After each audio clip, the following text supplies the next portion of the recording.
En este día vamos a estar hablando precisamente de la vida de Jesús.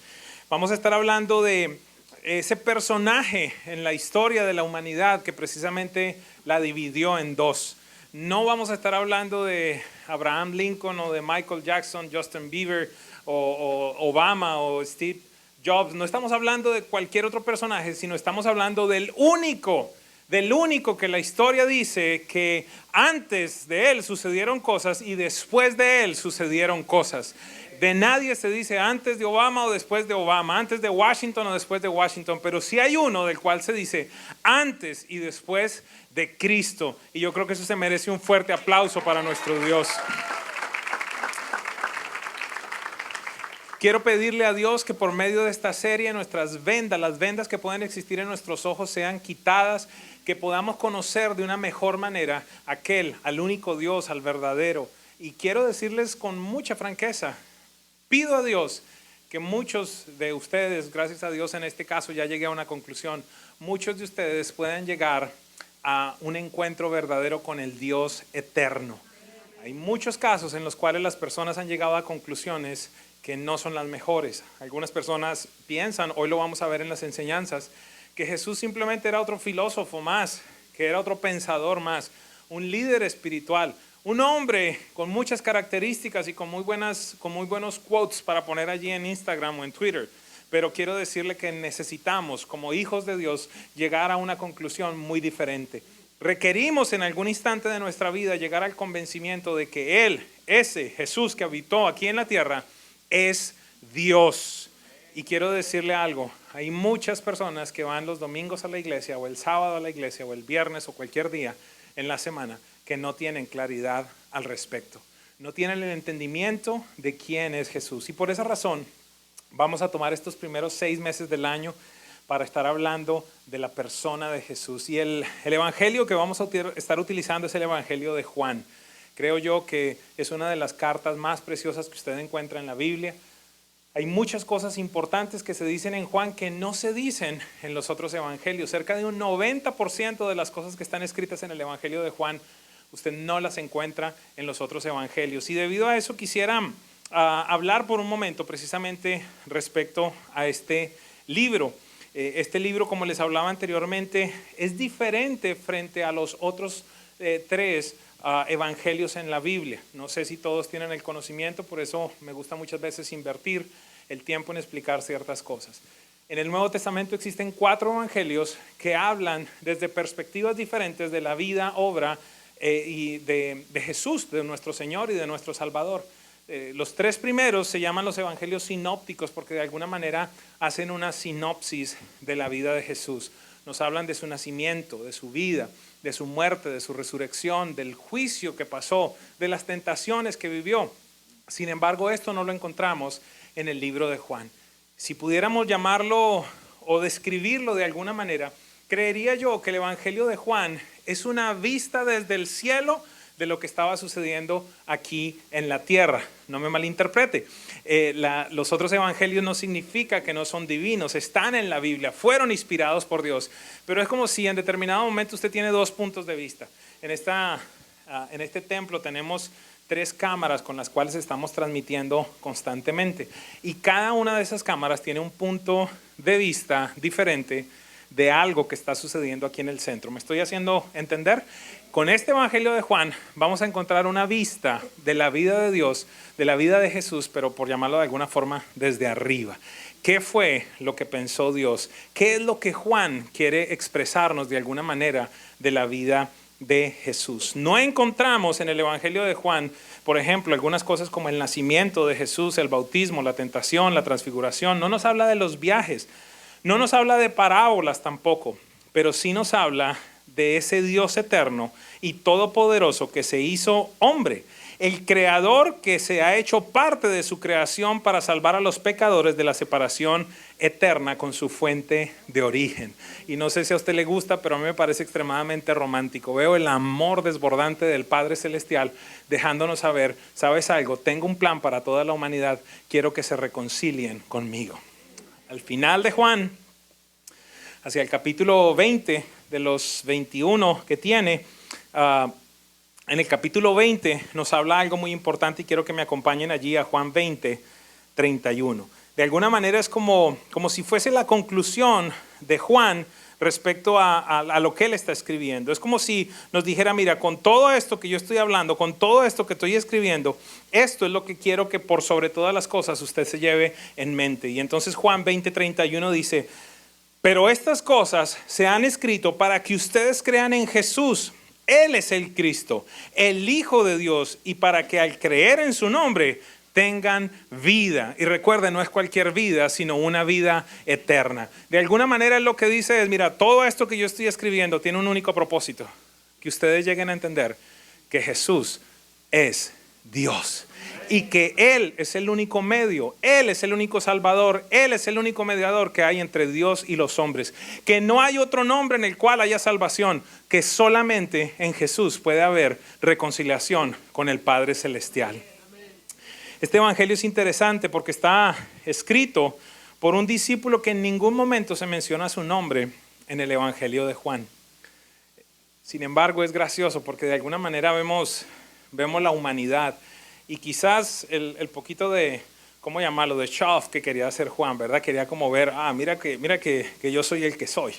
Entonces él dice en determinado momento, estas palabras las escribe el discípulo al que Jesús amaba.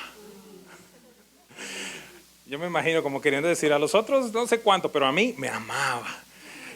Dice, este fue el discípulo que se recostó con Jesús. Pero a la vez encontramos otras cosas impresionantes. En determinado momento lo vemos con su hermano Jacobo, diciéndole a Jesús, después de salir de un pueblo en el cual no lo reciben muy bien, vienen donde Jesús, y entienda por favor el nivel de poder que estos hombres manejaban, que vienen y le dicen a Jesús, Señor, en este pueblo no te trataron muy bien. ¿Quieres que hagamos descender fuego del cielo y terminemos con el pueblo entero? Se lo estaban diciendo a Jesús. Yo creo que ellos habían visto este nivel de poder en determinado momento. Jesús, no sé qué cara haría, pero básicamente les dice, ¿de qué espíritu son ustedes? Por favor, muchachos, ¿de qué les estoy hablando? Es como si en determinado momento estuviera diciendo Jesús, Dios mío, le dio una ametralladora a un niño de 7 años. ¿De qué espíritu son ustedes? Yo no vine a matar a la gente, la vine a salvar. Y vemos por medio de la mano de Jesús, de la reproducción de Jesús, de la vida con el apóstol Pedro, con el apóstol Pablo, el levantamiento de un hombre muy diferente, a tal punto que tradicionalmente es conocido como el apóstol del amor. Nos habla de una manera preciosa de nuestro Señor, de nuestro Salvador. Dios le da la oportunidad de escribir 3 cartas adicionales. Este es un paréntesis. Algún día me preguntaban cuál era el discípulo que corría más. Entonces, la respuesta es sencilla, porque Pedro tiene primera y segunda, pero Juan tiene primera, segunda y tercera. Así, aquellos que manejan con carro mecánico entienden el chiste, los otros no. Ríase por lo menos, no me haga sentir tan mal. Juan, aquel que fue el único de los discípulos que no murió de muerte violenta. Todos los otros tuvieron que entregar su vida por Jesús de maneras crueles.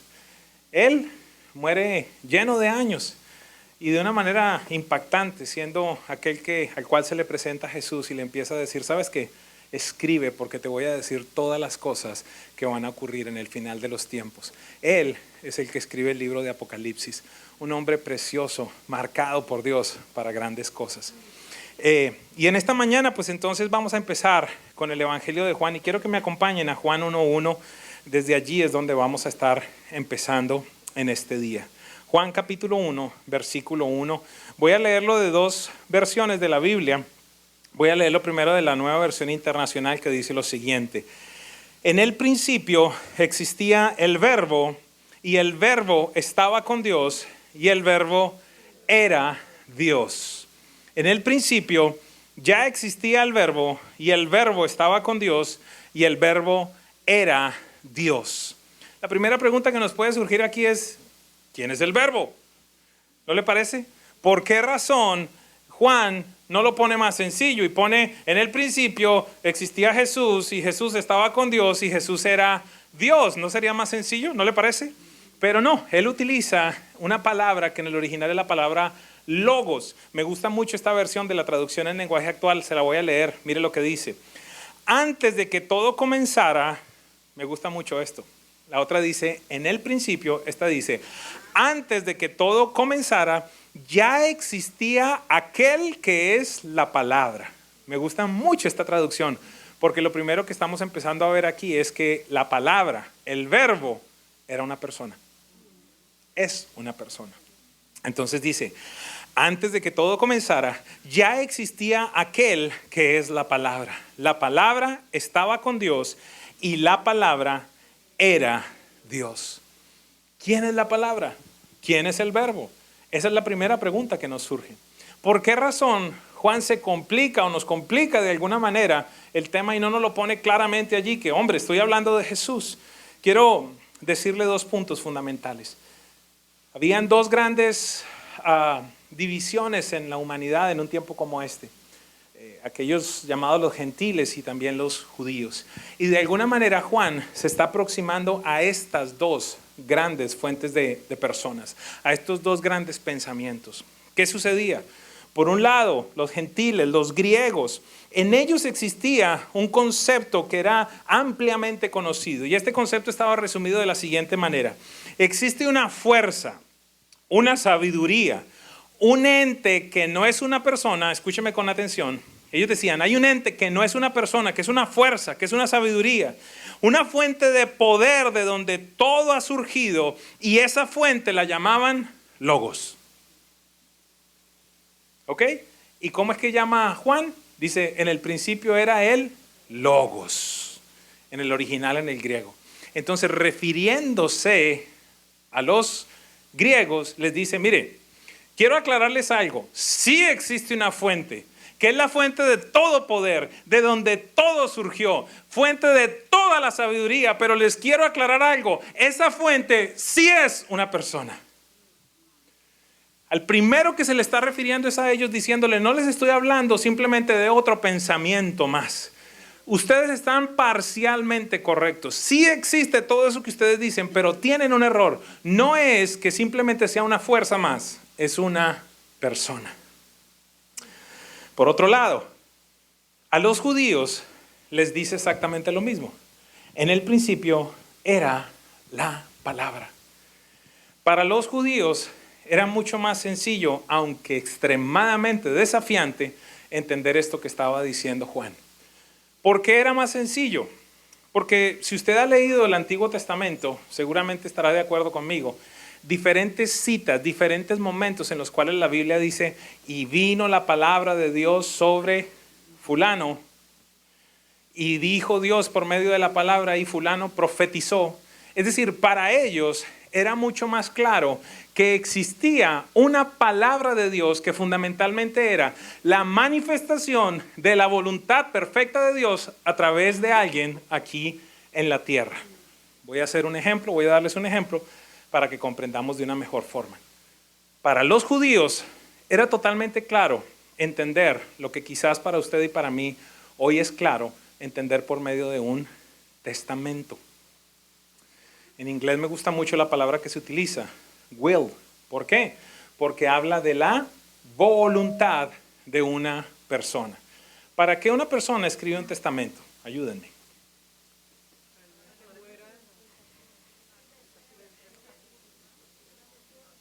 Para que se haga su voluntad, para conocer cuáles son sus deseos. ¿Para qué más? Para dar instrucciones, para dirigir, para saber cómo se tienen que comportar en su ausencia. Entonces, para ellos era claro cuando decían la palabra de Dios. Le voy a dar otro ejemplo. Si alguien no tiene la oportunidad de hablar personalmente con Edwin Castro, pero quisiera preguntarle respecto a cómo manejo las finanzas. ¿Qué tengo que hacer respecto a las deudas? ¿Qué dice Dios del dar? ¿De qué manera debo administrar? ¿Qué tiene que hacer esa persona? Comprar mi libro, por lo menos el primero, el de Ruta hacia la Libertad Financiera, anuncio político no pagado. Me he enterado de alguna gente que viene que está medio quebrada y la primera pregunta que le hacen es, ¿ya leíste el libro? No, léalo. Dios nos ha dado una gracia en un área como la de las finanzas. Lea el libro, capacítese, estudie. Pero entonces esas personas no tienen oportunidad de hablar conmigo. Sin embargo, Mi voluntad, el conocimiento, lo que yo he llegado a entender respecto a las finanzas está puesto allí en el libro. No hay manera, escúcheme por un instante, no hay manera de separar a Edwin Castro de Ruta hacia la libertad financiera. Está vinculado, está unido. ¿Por qué razón? Porque es el desbordamiento de mis pensamientos, de mi voluntad, de mi conocimiento, de mis consejos escritos. Debido a eso, para estas personas, los judíos, era mucho más sencillo comprender. En el principio existía la palabra y la palabra estaba con Dios y la palabra era Dios. Eso es totalmente lógico para ellos. El desafío se presentaba un poquitito más adelante, en Juan 1:14. Mire lo que dice. Voy a leerle también en las dos versiones. La Nueva Versión Internacional dice: y el verbo se hizo hombre. Paremos allí un momentico. No lo pasemos tan rápido. Espérate. Yo comprendo que tú me digas que la palabra es exactamente lo mismo que Dios. Que yo no puedo separar los dichos de Dios, la boca de Dios, las palabras de Dios, la voluntad de Dios, Pero que me digas ahora que los dichos, la voluntad, su palabra se convirtió en un hombre, allí era donde tenía problemas los judíos. Entonces nos dice, y el verbo se hizo hombre y habitó entre nosotros. Hemos contemplado su gloria, la gloria que corresponde al Hijo unigénito del Padre, lleno de gracia y de verdad. La traducción al lenguaje actual dice, aquel que es la palabra. Me gusta mucho porque aquí nuevamente hace el énfasis en que es una persona. Aquel que es la palabra habitó entre nosotros y fue como uno de nosotros. Vimos el poder que le pertenece como Hijo único de Dios, pues nos ha mostrado todo el amor y toda la verdad. Estoy terminando la introducción. No estoy enseñando todavía. Este día quiero que aprendamos 3 cosas fundamentales de Juan 1:1. Solamente 3 cosas. Diga conmigo por un momento. Preexistencia, coexistencia, autoexistencia. ¿Por qué será que los pastores le hacen a uno repetir? ¿Sabe algo? Porque se le va a quedar mucho más. Preexistencia, coexistencia, autoexistencia. ¿Y de dónde sacas todo eso? Volvamos a Juan capítulo 1 y versículo 1. Dice lo siguiente: antes de que todo comenzara, ya existía aquel que es la palabra. Preexistencia. ¿Cuándo? Desde antes de que todo comenzara. Dice, y la palabra estaba con Dios. Coexistencia. Y la palabra era Dios. Autoexistencia. 3 puntos nomás que necesitamos aprender en esta mañana. Si comprendemos esto, yo te garantizo que la fe en tu vida, la solidez de tu vida con Dios, la solidez de tus convicciones, el hambre por la palabra se va a incrementar de una manera tremenda. ¿Por qué razón? Porque si tan solo tú piensas que Jesús es un gran hombre, o un gran profeta, o un buen maestro, pues de alguna manera te vas a aproximar a la Biblia encontrando eso. Vamos a ver qué consejo tiene respecto a esto. Vamos a ver qué dice respecto a aquello. Pero si tú llegas a comprender que lo que está escrito aquí es la voz misma, el aliento mismo de Dios, yo creería que nosotros nos aproximaríamos a este precioso libro de una manera muy diferente. Porque no está hablando cualquiera. Es la voluntad expresa de Dios para tu vida. Entonces, punto número 1, preexistente. En el principio existía el verbo. O como lo dice la traducción en lenguaje actual, antes de que todo comenzara, ya existía aquel que es la palabra. La primera pregunta que puede surgir allí es, ¿qué es el principio? Y este va a ser el único versículo verdaderamente que voy a utilizar fuera del Evangelio de Juan. Este principio, ¿de qué está hablando? Algunos teólogos lo ponen de una manera bien interesante. Dicen que Juan 1:1 debería estar antes de Génesis 1:1. ¿Se lo vuelvo a repetir? que Juan 1.1 debería estar antes de Génesis 1.1. ¿Por qué? ¿Qué es lo que dice Génesis 1.1? Dice, en el principio creó Dios los cielos y la tierra. Y Juan 1.1 que dice, antes del principio.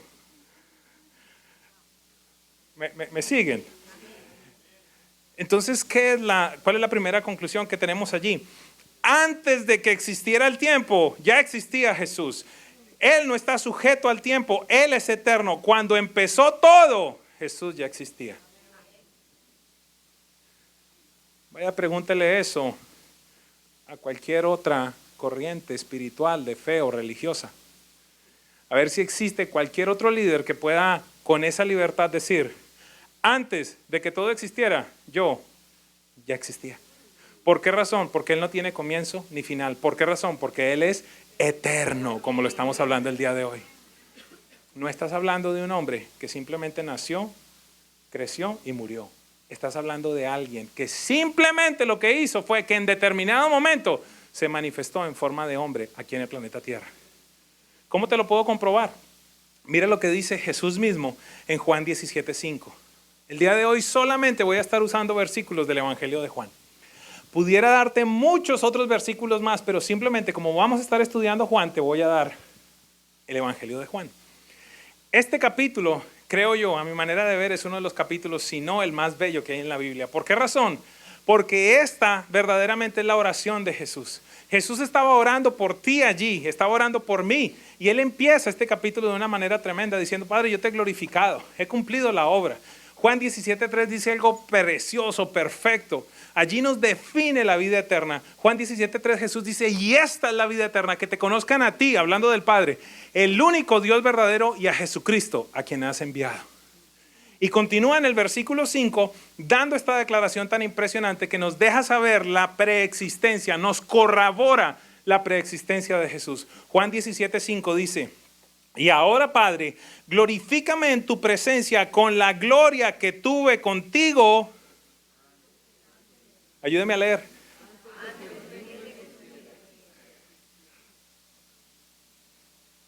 Ese es the statement. La declaración. Dice, Señor, ya terminé este tiempo aquí en la tierra. Me queda ahorita la muerte, la humillación, la muerte y la resurrección. Pero desde ahora quiero pedirte algo. Regrésame la gloria que tenía contigo antes de que creáramos todo esto. Jesús es eterno. No estás hablando de otro ser humano más. Por eso me molesta tanto la iglesia que hay en Bogotá, la iglesia del Divino Niño. Y yo no sé cómo se llamará en tu país. Pero ¿qué adoran? A un baby. Pero quiero decirte algo. Primero, no se quedó baby. Y segundo, no era un baby. El creador mismo. El Dios todopoderoso. Que encuentra una dificultad para relacionarse con la gente, para que la gente se reconcilie con Él. Y de tal manera que en el cielo se genera una conversación como esta. Creo yo, esto simplemente es mis conclusiones. ¿Y qué vamos a hacer? Y ahí es donde Jesús dice, yo voy. Pero hijo, estoy simplemente indagando, acá especulando. Pero hijo, te vas a despojar de tu gloria, te vas a despojar de toda tu deidad para convertirte en un ser humano. Padre, yo quiero agradarte y yo quiero que ellos estén reconciliados con nosotros. Por eso el libro de Filipenses dice, haya pues en ustedes esta actitud que hubo también en Cristo, el cual, él siendo en forma de Dios, no consideró eso como algo a que aferrarse, sino que se despojó de sí mismo, tomando forma de hombre. Y no estando satisfecho con eso, dice, y se hizo siervo y murió con muerte de cruz. El Dios eterno que toma la decisión de convertirse en un hombre. Pero el problema que tenemos es que nos quedamos solo con Jesús el hombre y se nos olvida que Él es eterno y que Él es Dios. Entonces, Juan 17:5 nos lo deja saber claramente. Punto número 2, muy importante. Diga conmigo, coexistente. Coexistente. Alguien está preguntándose en este momento, ¿para qué me va a servir esta enseñanza? Es más, muchas personas pueden estar haciendo esta pregunta en este momento. Sin esta enseñanza, tu fe va a ser vana. Tu fe va a ir de un lado para el otro. Sin esta enseñanza establecida en tu vida, tú vas a aceptar cualquier tipo de filosofía de tus amigos. Santo Dios.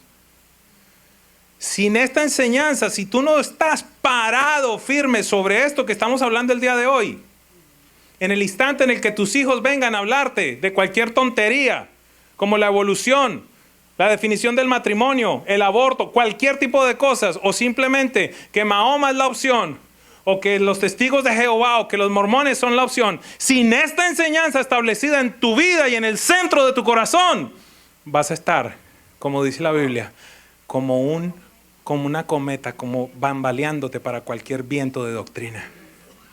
Esta enseñanza es mucho más importante de lo que tú puedas llegar a comprender. Así que quiero decirte algo por el Espíritu de Dios. Sintonízate con lo que Dios está diciéndonos en esta mañana. Yo soy el primero que aprendo, porque no es otra enseñanza más. Si no establecemos esto donde tiene que estar, apaga y vámonos. Preexistente, eterno. Dice la Biblia, todas las cosas fueron hechas por Él y para Él. Él es el esplendor de la gloria de Dios, la manifestación exacta de la naturaleza del Padre. Todas las cosas se sostienen por la palabra de su poder, porque en Él y para Él fueron creadas todas las cosas. Y si esto no está claro, amados, si esto no está claro, tú vas a continuar orándole a la Virgen, vas a continuar orándole a los santos. Quiero dejarte saber algo. La Biblia dice que solo hay un mediador entre Dios y los hombres, Jesucristo, hombre. Si no tenemos esto claro, vamos a ser confundidos, vamos a ser llevados a cualquier lugar. Y papá, mamá, más que nadie, usted necesita estar claro en esto. ¿Por qué razón? Porque el mundo que sus hijos están enfrentando es bien diferente al mundo que usted y yo enfrentamos.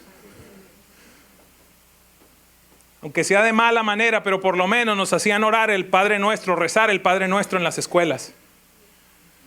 Por lo menos se mencionaba a Dios de alguna manera, quizás a la Virgen o a algún santo. Hoy por hoy, casi que es una prohibición.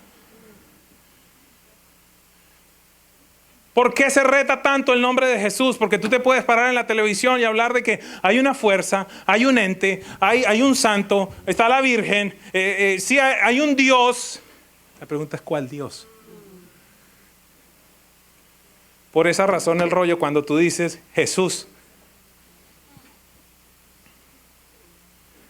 No hay rollo si hablamos de Dios, de una fuerza, de una energía, del aura, no Laura, sino el aura. No hay rollo. No hay rollo, pero cuando tú mencionas el nombre de Jesús, es más, ¿cómo es que se llama el espíritu que se está manifestando, que va totalmente en contra de Dios? El no se llama el anti-María, ni el anti-Dios. Todo el rollo es con Jesús.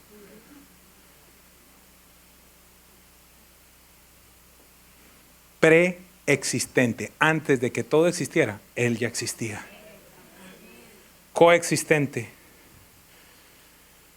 El verbo estaba con Dios. La palabra estaba con Dios. Aunque es Dios, aquí llegamos a otro fundamento tremendo de nuestra doctrina. No es Dios el Padre. Tremendo.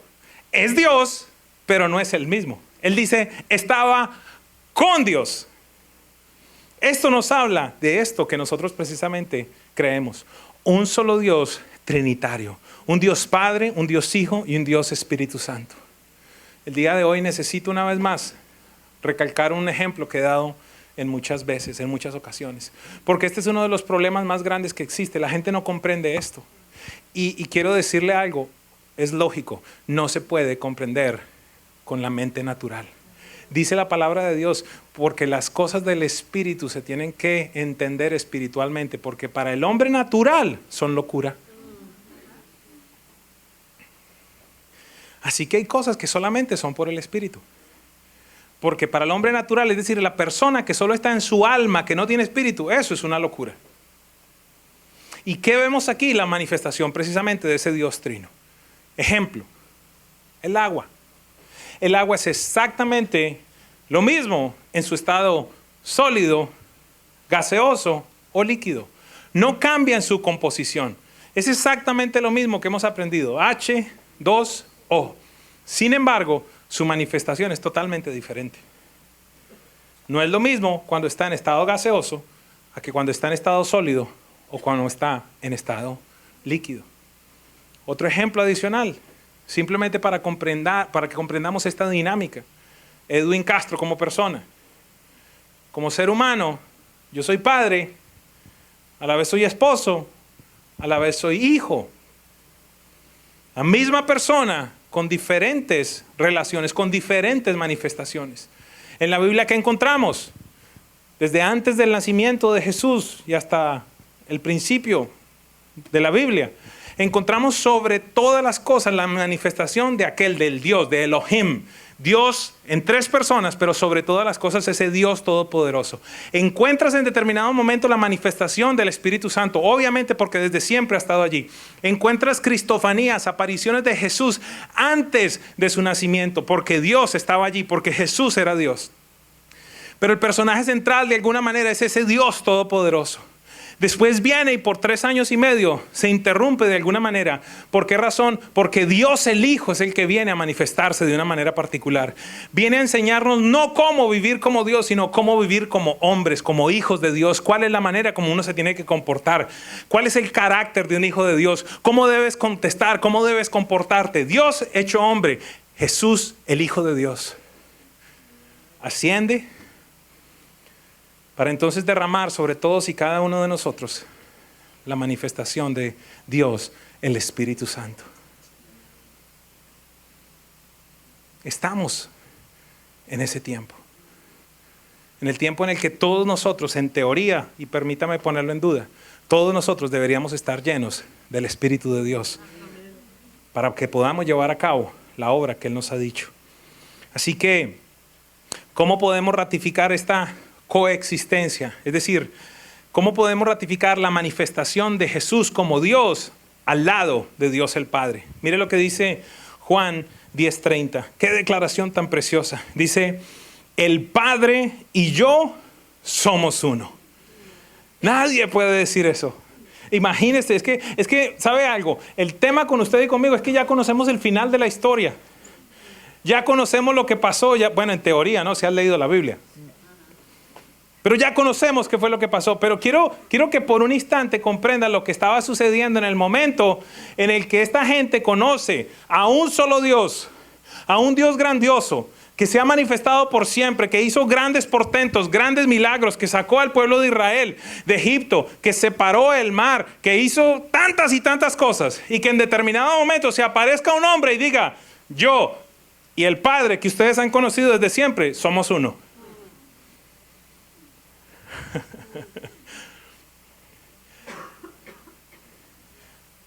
Pastor, a veces leemos la Biblia y decimos, esta gente, sí, es que, qué gente tan terca. ¿Cómo hubiese sido tú? Yo me pongo a pensar eso, Enrique. Si yo hubiera vivido en esa época, ¿cómo yo hubiera tratado a Jesús? Seguramente hubiese sido uno de los que hubiera estado allí. ¡Crucifícalo! Porque yo ya conozco el final. Pero a esta gente se le estaba desafiando toda su vida, toda su creencia. Todo se le estaba desafiando. Entonces él viene a decir, ¿sabes qué? Yo soy Dios. ¿Tú te imaginas eso? Imagínate en esta época, como sucedió hace poco con un loco que dice, no, yo soy Cristo. ¿Qué es lo que decimos nosotros? Mire lo que yo acabo de decir, un loco que apareció. Imagínate en esta época. Entonces él dice, yo y el Padre somos uno. El Padre y yo somos unos. Regresemos a Juan 17:5. Mire lo que él dice allí y comprendamos ahora de una mejor forma. Y ahora, Padre, glorifícame en tu presencia con la gloria que tuve, diga conmigo, contigo. Desde antes que el mundo existiera. Jesús operando con Dios, Jesús operando con el Espíritu Santo, los tres unánimes, siendo tres personas diferentes. Jesús es coexistente con Dios. Jesús es preexistente a todo lo creado. Y punto número 3. Es lo único que necesitamos aprender en este día. Preexistente, coexistente, autoexistente. Dice allí, y el verbo era Dios. La traducción en lenguaje actual dice, y la palabra era Dios. Jesús es Dios mismo. No es un ser creado, como algunas sectas lo denominan. Por ejemplo, si usted va a la Biblia de los Testigos de Jehová, este versículo se lee de la siguiente manera. Dice, en el principio era el verbo, y el verbo era con Dios, y el verbo era un Dios con D minúscula. Ay, pero es que solo cambia un. Si allí dice un, ¿qué significa? Que hay más. O como dicen los mormones, que Jesús es un espíritu hermano de Adán o de Lucifer. Y entonces pensamos que no estamos tan desviados. No estamos tan desviados. El día de hoy vamos a tener que empezar a fundamentar nuestra fe donde tiene que estar. Porque puede sonar muy parecido.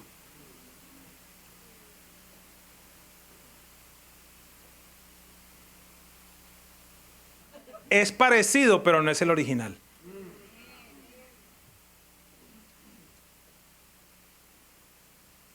La cartera Couch te vale 10 o 12 dólares.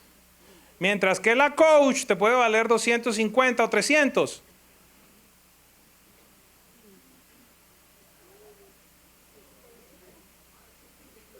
Escúchenme. La prédica de hoy no son las carteras, pero ¿qué sucede? Esta gente creó una industria, creó publicidad, creó diseños, va y mira los mejores materiales, la mejor construcción, los cereales, todo. ¿Para qué? Precisamente para que no sea una falsificación. Pues quiero decirte algo.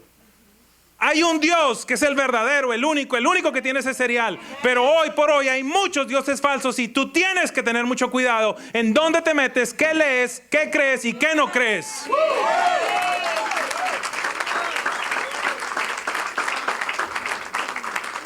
Porque entonces te llega un video de cualquier basura.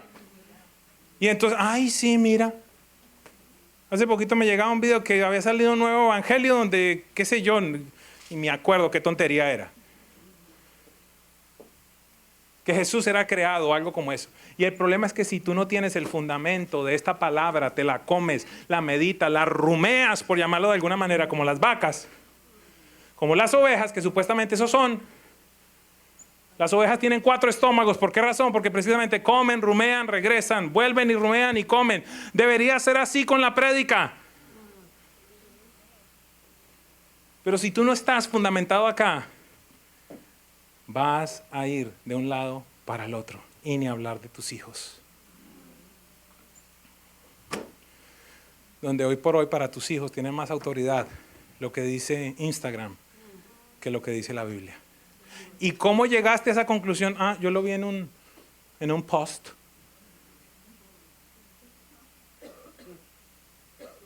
Me están siguiendo esta mañana.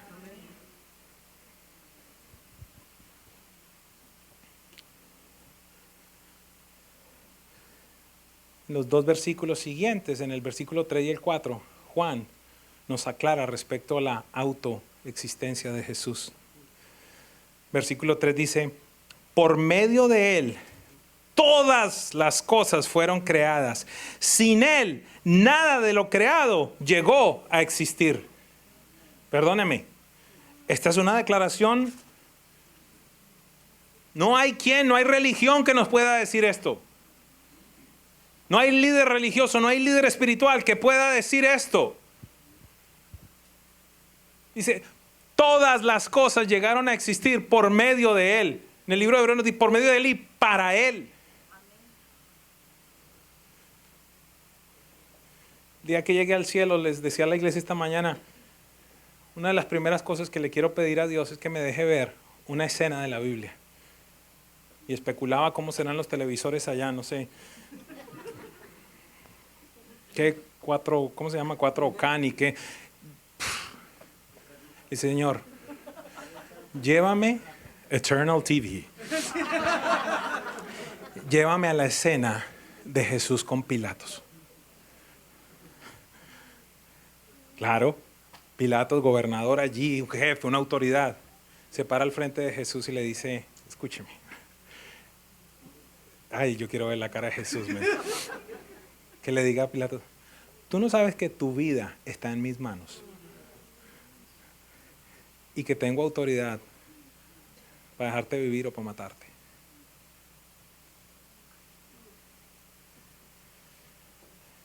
Yo me imagino a Jesús diciéndole,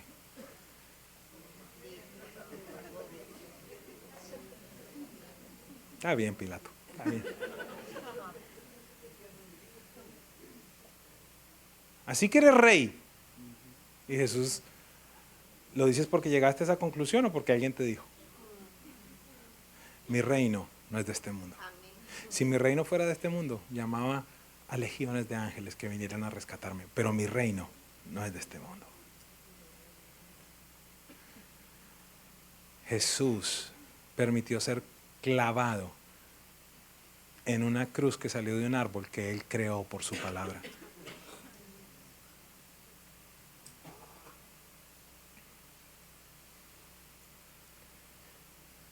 Quiero decirle algo que de pronto le va a chocar. Nadie mató a Jesús. ¿Cómo así? Jesús dijo, nadie me quita mi vida, sino que yo de mí mismo la pongo. Tengo autoridad para entregarla y tengo autoridad para volverla a tomar.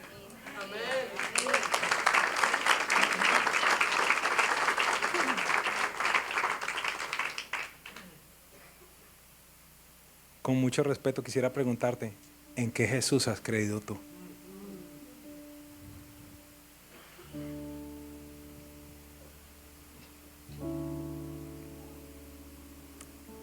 Autoexistente. Juan 5:26 dice, así como el Padre tiene vida en sí mismo, así también ha concebido al Hijo tener vida en sí mismo. Autoexistente. Y cierro con esta que me gusta mucho. Se genera una conversación en Juan 8 entre los judíos y Jesús. Y de nuevo, regresemos a esto.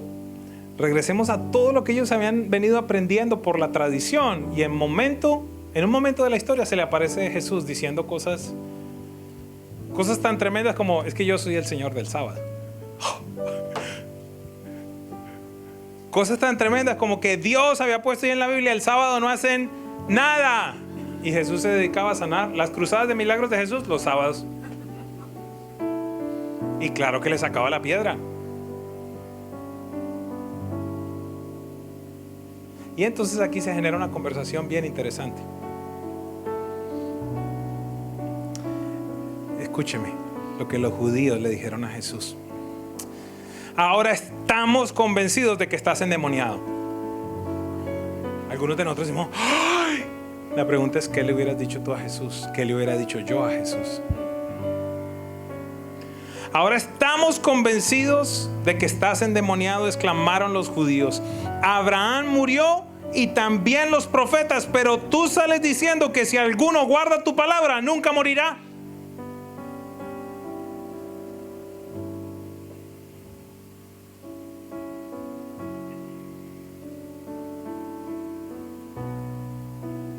Así que tú me vienes a decir que eres más grande que mi padre Abraham. Me vienes a decir que eres más grande que Moisés. Me vienes a decir que eres más grande que todos los profetas. Me vienes a decir, sí, mire, sabemos en dónde están enterrados y ahora nos vienen a decir que si creemos en tu palabra nunca moriremos. Estás endemoniado.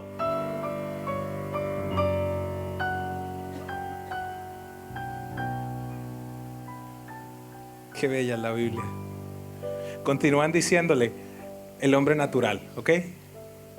Continúan diciéndole, ni a los 50 años llegas, le dijeron los judíos, y has visto a Abraham.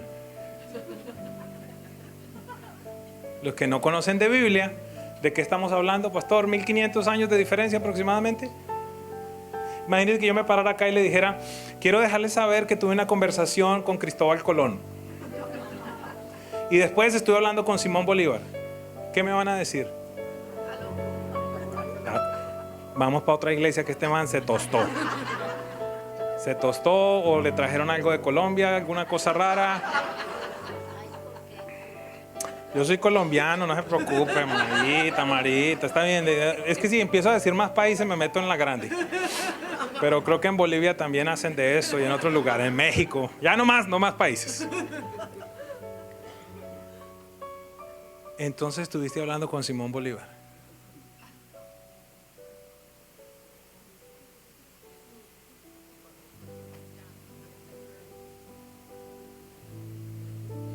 Entonces él dice aquí, porque básicamente le estaban diciendo, o sea, entonces tú conociste a Abraham. Por favor, con mucha atención, mire la respuesta de Jesús. Verso 57 de nuevo. Ni a los 50 años llega, le dijeron los judíos, ¿y has visto a Abraham? Verso 58. Aquellos que les gusta la gramática y la redacción correcta, los comunicadores sociales, para que vean esta frase y de pronto digan, uy, pero ahí está mal redactado. No está mal redactado. ¿Está bien? Se lo digo por adelantado. Jesús contestó, ciertamente les aseguro que antes de que Abraham naciera, yo soy.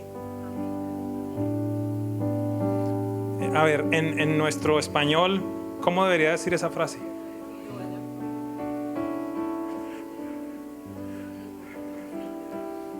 Yo fui, en pasado, pero entonces acá lo pone, antes, viene todo hablando en pasado y lo pone en presente. Because he's eternal.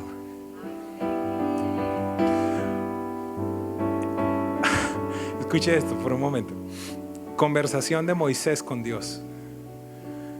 Éxodo capítulo 3. He escuchado el clamor de mi pueblo y he escuchado el lamento y cómo están oprimidos y me he propuesto liberarlos. Así que ve tú y saca a mi pueblo. Y ahí empieza la conversación de Moisés. Pero ¿y qué me van a decir? ¿Y cómo hago? ¿Y si no me aceptan? ¿Y si me Última pregunta. ¿Y quién me dice que me manda? ¿Cuál es tu nombre? Yo soy. Imagínense la cara de los judíos cuando le dice Jesús, antes de que naciera Abraham, yo soy.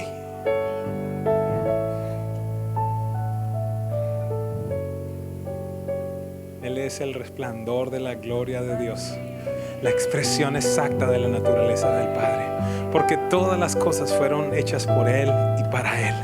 Porque en este lugar nos dedicaremos a exaltar el nombre de Jesucristo por sobre todo nombre. Porque no hay otro nombre dado a los hombres en el cual hay salvación. Solamente hay un nombre sobre el cual toda rodilla se doblará para la gloria del Padre y declarará que Jesucristo es el Señor. Solo hay un nombre, el nombre de Jesús, el nombre de Jesús. Por esa razón predico de Jesús, por esa razón las canciones que escogemos hablan de Él, no habla de lo que Él ha hecho en nosotros simplemente, aunque tiene validez. Por esa razón cantamos, como esta mañana, una declaración precisamente de Juan, no este Juan, sino Juan el Bautista, que ve llegar a Jesús y dice, he aquí el Cordero de Dios que quita el pecado del mundo. Por esa razón cantábamos esta mañana, exáltate, oh gran Cordero, tú vives hoy y vivirás. Corónate con mi alabanza. Tu nombre es el vencedor. Tu nombre es el vencedor. Tu nombre es el vencedor.